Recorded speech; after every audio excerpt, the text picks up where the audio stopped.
Hey guys, welcome back to my channel. So this is the video where I am going to tell you about how I am studying biology in this NEET preparation of NEET 2026, my drop year. मैं बताने वाली हूँ इसमें कि bio में मैं क्या strategy follow करती हूँ एंड किस टाइप में बना पढ़ाई करती हूँ. आई थिंक मैंने इस पर ऑलरेडी एक वीडियो बना रखी है बट आई थॉट कि वो शायद पुराना हो गया है एंड मैं इस ड्रॉप ईयर में थोड़ा सा नए कुछ ट्राई कर रही हूँ बैच के साथ, तो मैं आपको बताना चाहिए. तो सबसे पहले जब आप ये बैच लेते हो कोई सा भी, मैंने एक इन 2.0 बैच ले रखा है, तो उसमें आपको लेक्चर्स दिए जाते हैं बिकॉज़ यहाँ आप फ्रेश स्टार्ट कर रहे होते हो. यहाँ पे आपको सारे टीचर्स जो है वो बेसिक से सब कुछ बताना चाहते हैं एंड ऑलरेडी आप एक बार पढ़ चुके होते हो. सो अगर आप बेसिक से अगर पढ़ते हो तो काफ़ी अच्छा बेटर होता है हमारे लिए. तो आपको यहाँ पे सबसे पहले लेक्चर्स करने होते हैं. जो भी लेक्चर्स होते हैं आप ट्राई करना कि आप लाइव लेक्चर्स करो एंड इफ़ नॉट पॉसिबल तो आप रिकॉर्डेड लेक्चर करो, बट आपको डिसिप्लिन और कंसिस्टेंसी फॉलो करना होता है. बहुत ही इंपॉर्टेंट होता है जो कि मैं नहीं कर पा रही हूँ अभी राइट नाउ. तो जब भी आप कोई लेक्चर्स करते हो तो आपको बहुत ही ज़्यादा इम्पॉर्टेंट होता है कि आप उसके नोट्स राइट डाउन करो बिकॉज़ अब अगर आप क्लासेस के साथ नोट्स लिखते हो ना तो इससे आपको क्लास में बोरियत कम होती है एंड आपको लगता है कि मैं 100% इन्वॉल्व हूँ क्लास में. एंड समाप्ति में हमने हमें राइट डाउन करने को कहा है नोट्स, तो मैं कर रही हूँ वापस से राइट डाउन. मेरे पास ऑलरेडी नोट्स थे बट मैं फिर भी दोबारा लिख रही हूँ गाइस. मैम ने कहा इससे हमारी रिविज़न होगी, सो मैम ने कहा है तो करने का या क्योंकि वो हमारी प्यारी प्यारी जगह न्यारी मैम है. सो कौन कौन समाप्ति मैम का सपोला है वो कमेंट सेक्शन में अपनी अटेंडेंस बना कर जाना. Okay, so the third one tip is कि जब भी आप क्लासेस करते हो, जिस टॉपिक का भी क्लास होता है ना, आपको इसके क्वेश्चंस लगाने चाहिए. मैं आपको ज्ञान नहीं दे रही हूँ गाइस, मतलब मैं करती हूँ. जिस दिन मैं प्रॉपर क्लासेस करती हूँ उस दिन मैं क्लासेस के बाद डीपीपी ज़रूर लगाती हूँ एंड डीपीपी के साथ साथ मैम जो है वो क्वेश्चंस भी देती हैं. आई मीन सारे टीचर्स यूजुअली क्वेश्चंस भी देते हैं यकीन बैच में.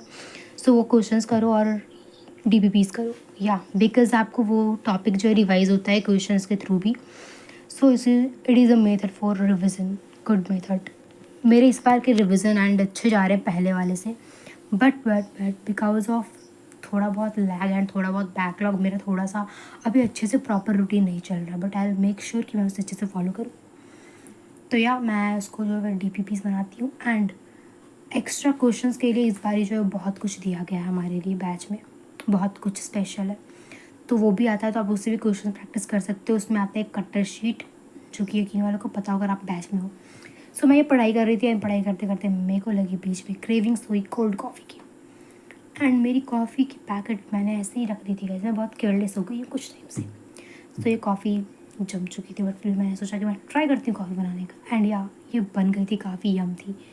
एंड पढ़ाई के बीच बीच में आपको ऐसे ब्रेक्स लेने चाहिए जिसमें आप काम करो, खुद से इंडिपेंडेंट बनो एंड थोड़ा सा प्रोडक्टिव हो जाओ. बट इन केस अगर आप प्रेफर करते हो एक नैप लेना तो वो भी अच्छा ऑप्शन है, बट मेरे को नींद आ जाती है इसलिए मैं नैप नहीं लेती हूँ. सो मैंने ये कोल्ड कॉफ़ी ख़त्म करा. And then tip number 4, NCERT read करना बायोलॉजी के लिए मोस्ट इम्पॉर्टेंट है. आपको सब ने कहा होगा ऑफ कोर्स, बट आपको लगता है कि पूरी एनसीईआरटी को रीड करना थोड़ा सा हार्ड हो जाता है एंड बार बार वही चीज़ करना, रिपीट करना थोड़ा सा मुश्किल होता है. मेरे लिए होता था. सो मैं पहले जो वो हाईलाइट्स ढूंढती थी एनसीईआरटी की इधर उधर से, बट राइट नाउ हमारे बैच में बॉटनी के लिए विपिन सर ने एनोटेड एनसीईआरटी दे रखी है.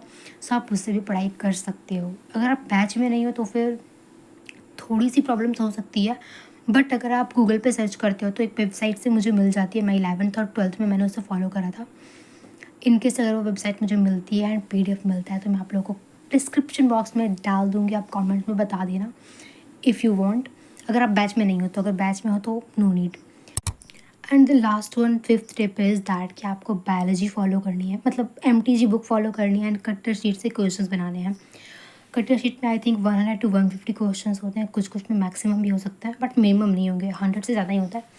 एंड मैं MTG 11th क्लास से फॉलो कर रही हूँ. इसमें बहुत सारे वैरायटी के क्वेश्चंस होते हैं, आप इसके लिए भी जा सकते हो. It's good. That is all for my this video. See you soon in next one. Bye bye.